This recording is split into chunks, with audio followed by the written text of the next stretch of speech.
So most narcissists don't set out to destroy people who love them. That is not the intent. You notice I said most, because some people do. Some people have vendettas against people, like for rejecting them, making them work hard to get you and things like that. Some of them set out to ruin you from the beginning, but with regular narcissists, it doesn't start off like this. The intent is not there. During the love bombing phase, narcissists really feel connected to you. They want to be everything that you want and need, because like me personally, I felt like I found my person. I found the one. But something happens. There's like a switch that goes off in the narcissist's brain that disconnects them emotionally from you. It just does. It could be something very, very minuscule. They could find out something about your past that they don't like, and the emotional connection just disappears. Sometimes it can be overnight, like a light switch, on and off. Also, love is not enough for a narcissist. I know this sounds crazy, but love is not enough. Love might be enough for the person that's dealing with a narcissist, but not for the actual narcissist, because nothing you do for a narcissist will ever be enough. The finish line is always moving. What is going on, beautiful people? Welcome to another episode of A Narcissist Explains. I am self-aware, diagnosed narcissist Lee Hammock, and I use my platform on social media, over 1 million people nowadays, to raise awareness for NPD, get more people into therapy like myself, 4 years strong, four good strong years. And in the process of doing all of that, I've helped validate the victims and survivors of this disorder as well. This series is dedicated to just making my TikToks and YouTube shorts longer, 60 seconds or less. These are a lot longer than 60 seconds. So today's Sunday, you'll get one long A Narcissist Explains. So why do narcissists want to destroy people who love them? That's the question I got on TikTok. Somebody asked me, like, why do narcissists just want to destroy somebody who just loves them so much? Unconditional love, this, that. You hear my response, my little short response to that person. I always say, like, my intent. So this is going to sound like I'm minimizing what I have, but I'm not minimizing it, trust me. But there's levels to narcissism, right? I'm at the bottom layer. I'm on the bottom floor. This is like a suite. I'm on the bottom floor. I got a 1-bedroom, and I got a little balcony. There's narcissists. On the second floor, there's sociopaths. And then on the top floor, there's antisocial personality disorder, or, psychopaths. So that's where we go right there. I'm on the bottom floor.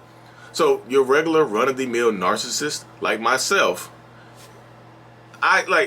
when I meet somebody and I'm love bombing that person, my intent is to be with them, to give them what they want and need. It's everybody's intent. Are sociopaths and psychopaths going to be the same? I'm not 100% certain, but some of those people hold grudges and intend to hurt people and get pleasure out of hurting people. But me, you're a regular run-of-the-mill narcissist. No, I don't intend to hurt people. My intent is to try to. I feel like when I'm love bombing somebody, I feel like I met my person. I'm like, oh, this is my person right here. I'm just like, this is the one. So I'm going out of my way to give her everything that she wants and needs. I'm like, even though I'm doing the stuff that she wants, even though I don't really want to do some of the stuff, I'm doing it to make her happy. I like seeing her happy. I'm giving her all this stuff. I'm doing all this stuff for her. I'm love bombing her. I'm putting her on a pedestal. I'm idealizing her. I'm saying her because I'm a cisgender man.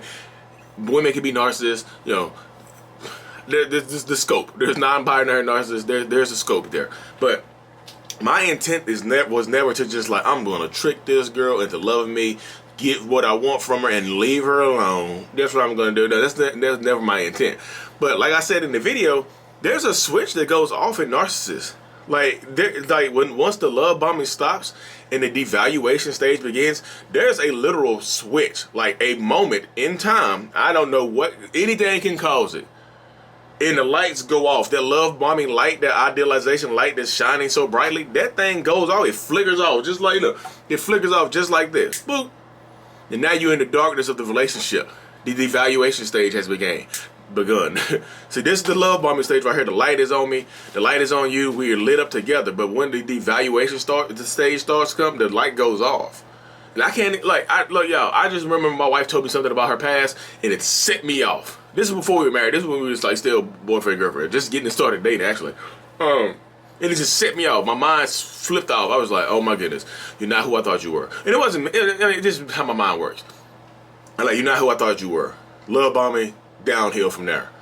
And people are going to ask, like, why didn't you just leave her then? Because I still like the person. I still cared about the person. Literally, I just couldn't put any energy, time, and I couldn't put the same energy I had into it. I wanted to refocus the energy I was putting into her on me. So the devaluation stage begins because I value her less and I value myself more and more and more. I'm giving her less and less and less. They're giving you less and less and less during the devaluation stage. They're taking that love away. That love bomb has fizzled out, and here comes the devaluation stage. You know what I mean? So, the love bomb blew up, and now the devaluation stage has begun. So now that you're in the devaluation stage, I've never, ever, came to the point where, like, my intent wasn't there. So a lot of the narcissistic people, the intent isn't there to just trick you. I'm going to trick the hell out of you. Because they might be single, you might be single.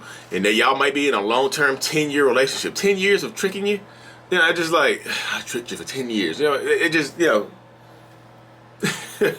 But whatever helps you heal. If you feel like you wasted 15 years of your life with somebody that tricked you from the very beginning, and that helps you heal or that destroys you, whatever it helps you do, But once that phase stops, then, like I said, they just start to treat you terribly. The devaluation stage is a terrible stage where they take your value away. It's literally in there. And once the light, a lot of people ask me, how does the light come back on? How do you relight the candle? Like, how do you get the love bomb and start back again? You can't do that. You don't have the power to do that, y'all. You'll spend the rest of your life, or as long you spend the duration of the rest of this relationship or whatever it is, trying to get the love to come back on. You just will. Because the love bombing was intense. That's the phrase I heard so much. The love bombing phase was intense. We were just head over heels, kiki in love with each other, this, that.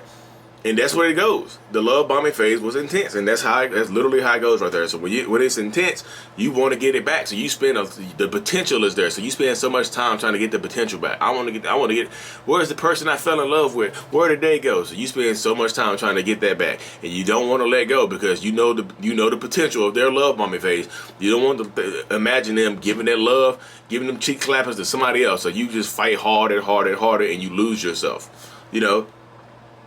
And you can't get it to back on. But sometimes when you leave, when you get fed up and you want to leave, the switch will come back on a little bit. It'll flicker. It'll flicker like that. It'll flicker, and they'll love bomb you again. They give you a mini love bomb. They'll become who you want them to be, and they'll say what you need them to say, do what you need them to do. It's just so that right there is fake. You know that's fake because they just turn it back on to keep you there. That's fake right there. People are like, is it fake? That's fake. That's not the same right there. They don't want to be alone, so they'll fight to keep you in that situation right there. But I also so another thing I brought up in that TikTok was the fact that, like, why do people think that love is enough? Why do they want to destroy somebody that just loves them? Why do y'all think love is enough? Is love enough? Like I said in the video, love might be enough for the person that's dealing with the narcissist, but nothing is going to be enough for a narcissist. Or a true narcissistic person, nothing you do will ever be enough for that person. It just won't. I know that might hurt people's feelings and break people's hearts. Like, nothing I do is going to be no. The finish line is always going to be moving. You'll be like 5 steps from the finish line. You're like, yes, yes, yes. And then all of a sudden, you close your eyes, get ready to cross the finish line. You open your eyes. It's 20 steps down the street now. It's 20 steps away. You're like, what happened? The finish line is always going to be moving. The goalpost is always going to be moving. Because nothing you say or do for a narcissist will ever be enough. But I gave them we had a family together. Okay. But we bought our house together. Cool. That's not enough. Nothing you do will ever be enough for a narcissistic person. If you decide to stay in this relationship, you need to do more for yourself than you do for them. You just need to. But they treat me terribly, but I don't do anything for them. Then you need to go. It's a no-win situation unless you're winning for yourself. It just isn't. And I don't know, people ask me, like, is it possible to have just some of the traits and not be a full-blown narcissist? Yes. Everybody is not a full-blown narcissist, y'all. And it's just the trait, how they treat you that matters. Is everybody a full-blown narcissist? No. But how are they treating you? Ask yourself these questions right here. Of course, you can't diagnose them, but guess what? You know how you're being treated. How are you being treated? Oh, those are narcissistic traits. Are they willing to address the problems? Are they willing to go get some help? are you going to change the way you feel about them regardless of if they get help or not? If the answer to any of all those questions is going to be no, what are you doing? They're not going to address the problem. So they might not be a full-blown narcissist, but if they don't want to deal with what's going on with them, then does it matter if they get diagnosed or not? You know how you're being treated. That's just the simplest way I put it. You know how you are being treated as a person. So you know what's going on. So that's why I tell people you have to be the one to stand in your truth and stand in your ability, because guess what else happens? You are responsible for you're responsible for it now. They're gonna put it all on you. So the narcissist is going to skirt any kind of responsibility, and like you have to realize again, love is not enough. Is love enough for you? Because they'll tell you that they love you. They'll tell you 100% of the time, not 100% of the time, but they'll tell you when they need to, you know I love you, you know I love you, but they're treating you like terrible. How are they treating you? Ask yourself that question right there. That's one of the most important questions. I'm trying to joke, I'm messing my vernacular up. That's one of the most important questions that you can ask yourself when you're dealing with a narcissist. How are they treating me?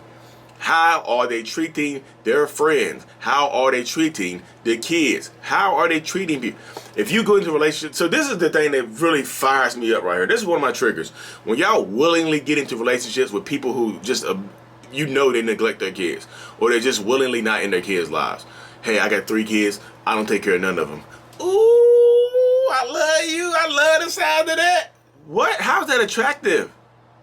How? But y'all, that blows my damn mind.